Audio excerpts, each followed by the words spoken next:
everybody. I'm Brittany Lewis, a breaking news reporter here at Forbes.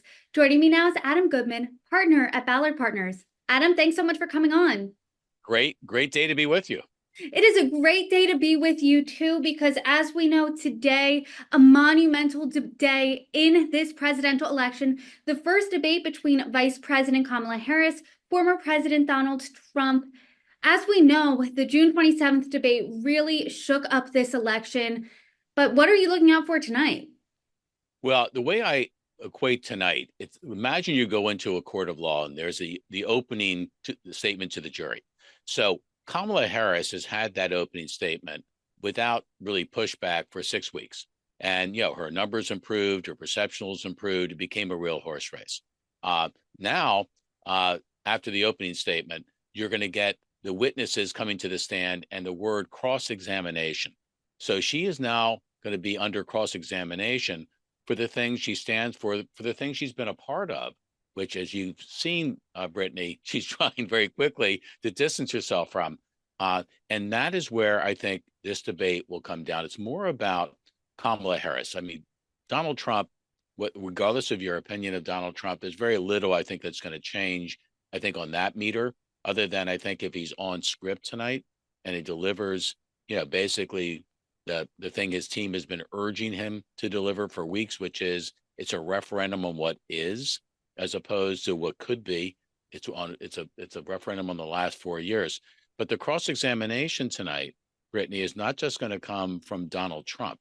It's going to come from the moderators who have a responsibility, and they know they do, to ask direct questions of Kamala Harris about whether or not she feels responsible for anything that hasn't quite worked on her watch with the president of the United States. And that's where I think this debate begins. And then, of course, the body language stuff. She was actually terrific in the very first Democratic debate back in 2019, when she was doing, you might say, her opening to the jury. But in the next debate, when she came under fire from Tulsi Gabbard and from Joe Biden, she did not come off so well. And she's going to be under fire tonight at some point. How she handles that, how she looks in handling that, will have a lot to do with the scorecards that come out of it. How does she handle that? Because Axios had a chart with at least 9 positions that she's either shifted or completely changed on. So when she's asked point blank, why the flip-flop, why the shift, what's A, the best answer, and B, I mean, voters are looking for a change candidate according to all polls, and voters in 2020, they want to change, so they voted out Donald Trump. They want change now, but she's number 2 in the administration. So how does she differentiate herself as that change candidate as well? Anyone looking at the numbers says this is a change election. I mean, most people are down the mouth about our prospects, not just today, but moving forward. The wrong direction meter is very decidedly tilting towards wrong direction. It's a change election. You hear Kamala Harris trying to claim she's the change candidate, which is rich, given she is, I guess she's going to change herself, right? I guess that's what she's suggesting. She does have to, what she should try to do, if I were advising her, she's not asking for my advice, is admit that maybe they made a good start on certain fronts, but they're far from home. If she tries to double down, which politicians tend to do, both sides of the aisle, double down like everything we're doing is working, everything that is happening is wonderful, do that, and I think she starts to slide back the wrong side of the mountain. An example, on the economy, stop defending Bidenomics as some out-and-out success. It has not been a success in the eyes of most Americans who are struggling to make ends meet. It just isn't. What she can say is, look, we inherited a tough situation. We've started to turn the boat around. We're far from where we need to be, but I think we're headed in the right direction. She could sell that, but she hasn't done that to this point. She hasn't done that on any issue. The southern border would be another place to go for that kind of reasoning. I think the reactions politicians have, and she's not an exception, is to show she's got this handled. She's got all the things running the right way, and not show any fallibility, any weakness, any uncertainty. And that's where you get in trouble. Just ask Hillary Clinton when I think she wins in 2016 if she had handled the email situation better by just saying, you know what, I messed up there. And, I learned from that. I could have done something differently. We have a little bit of insight into Donald Trump's strategy. One of his advisors told Washington Post that he's apparently going to press her on, why haven't you implemented these plans in the past 3.5 years? What's her response to that? She has no response to that. What she's going to do is try to pivot. She'll pivot and say, Brittany, well, let me talk about where we're headed. Because I think that's what everyone wants to hear, not where we've come from, where we're headed. And we'll try to sell some of the things she's put on the table, like the $25,000 for first-time homeowners and other basically financial giveaways at a time when we're still shaking in the boots about an inflationary economy that has made the basics of life, food and fuel and home ownership, insurance, healthcare, almost beyond the reach of a lot of Americans. She's still throwing money at the problem. And I think she's going to go there. She's not going to try to defend what is. You watch. Every time she gets a question like that, she will try to pivot. If Donald Trump is sharp, much less the moderators, but if Donald Trump is sharp, he won't let her get away with that. He will continue to go back and say, so what you're saying is you're not responsible at all for the southern border, or you're pointing fingers of blame at everybody else but yourself. And I think those are the kinds of things, those are the kinds of comebacks where Americans will get a real measure, Brittany, of whether or not Kamala has what it takes, especially under fire, to handle the toughest job in the world. We've seen over 8 years of debates with Donald Trump, and we know that he is and can be a vicious debater, and especially when it comes to women. We remember his comments about Megyn Kelly, his crude jokes about Rosie O'Donnell, calling Hillary Clinton on the debate stage a nasty woman. A, do you think that strategy this time around is going to be successful for him? And B, how does Kamala Harris combat that? Okay, great question. I think it's important, if possible, that the president show another gear in this debate. Will he steer away completely from things he's done and used in the past? No. I mean, Donald Trump is Donald Trump, and I think people have already baked that into their impressions of him. But he has to show another gear tonight. And it's interesting. There's an assumption that Donald Trump is tremendous on his feet. In terms of impromptu, he is. He really has been very strong and still is strong, I think, to this point. But on the debate stage, not so much. If you look at all the debates that Donald Trump's been in, with the exception of the last debate against Joe Biden, which you have to confess was more Joe Biden kind of blowing it as opposed to Donald Trump nailing it. Donald Trump has not really done great in debates. It's just not his normal shtick. But there's an assumption he will do great. So I think he's got to show kind of solidity tonight, Donald Trump style. That doesn't mean he's not going to do things that are massively quotable and highly debatable. Of course he will. But if he drills down and says, look, Kamala, you can't seriously think we're going to buy what you're selling when what you've tried to sell to us in the last 4 years hasn't worked. Unless you want to say tonight, you're proud of everything you've done. And if so, start to tick off those ideas, because I think Americans are not where you are. Right now, every poll indicates they are neck and neck. Some even have Trump up by 1 point nationally. Others have Harris up by 1 point or so nationally. So it's really anyone's race. What is each candidate's biggest weakness, and what do they need to do on the debate stage tonight to perhaps solidify their base, perhaps change voters' minds? What do they need to do?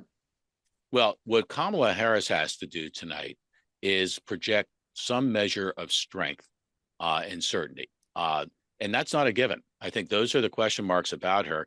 The poll numbers for her have softened, as you know, in the last week.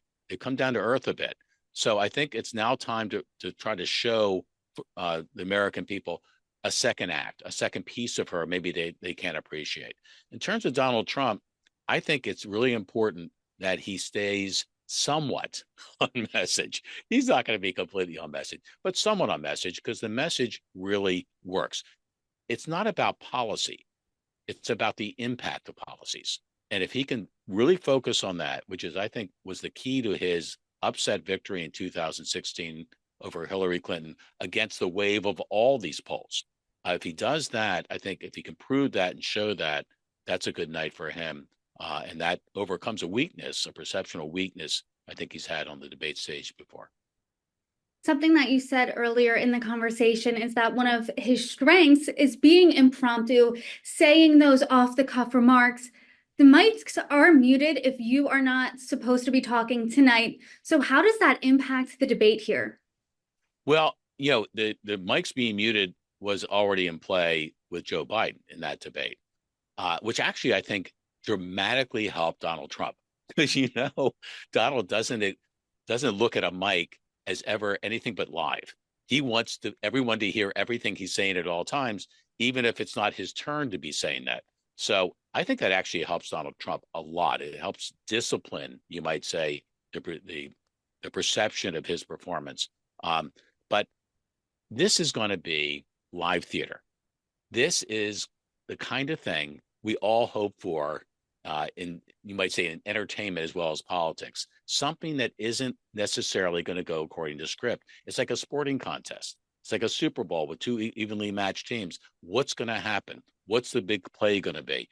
I think there's going to be a reaction to this debate. I think the debate will count in this election. However, if you look at past elections, even with the post-debate bounce, it usually was not definitive. In this case, with razor-thin margins in the swing states, which is the only polls that count, it's not the national, it's the swing states, which also are all margin of error. This could have a real impact on motivating or depressing the votes, the swing votes that both sides need. To your point, then, who do you think has more to lose? I think Kamala Harris. I think Donald Trump, again, the perceptions of Trump are fairly hardened. One way or the other, they're fairly hardened. And if you look at the natural forces of elections, when you have undecideds, soft-leaning or undecided voters, Brittany, the rule of thumb has always been they either don't vote or they vote for the challenger. They vote for the non-incumbent. The complication here is Donald Trump is kind of a quasi-incumbent, right? He's held the office before, so he's not a pure play as the outside challenger. If he were, I think you could almost take it to the bank if it's 50-50 going into election day that Donald Trump wins. But because of that kind of asterisk, I think it's not so clean or obvious where those undecided voters may go and why. But the one thing you hear often in politics in the modern age is the number one issue is pocketbook.